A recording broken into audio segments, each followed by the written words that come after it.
Hello, it's the Jason Bell and Associates video series, and we're here to talk about our 5-level open house program.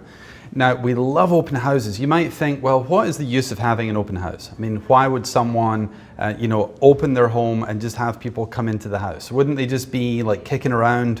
They've maybe watched HGTV, they like to look at people's homes. Well, what we've actually found is that a lot of our contracts from our listings are actually from people who did in fact come to an open house. They actually were working with an agent. They came into the house because they felt relaxed and they didn't have the tension of being on tour, with their agent. So they were able to just imagine themselves actually being at home in the house. That's very powerful. Now what we do is we have 5 levels. The first thing, of course, we have a sign. Second of all, we have riders, open house riders with balloons.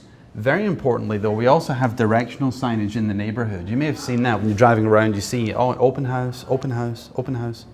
So we post them the day before, telling exactly what time of day the open house will be. Now our web marketing focuses around Zillow, through Zillow, and also with Facebook. And this is what's called targeted towards that area and towards that neighborhood. And we love that. And last but not least, we get on the telephone and we actually call the neighbors. We even do some door knocking and let everybody know that we're going to have an open house. We have an open house, 2 open houses this coming weekend at St. Patrick's Day. So we're going to have some fun, paint it green and just have kind of a bit of an Irish open house. So we have fun with it and it really works well to find buyers for your home. So we look forward to working with you.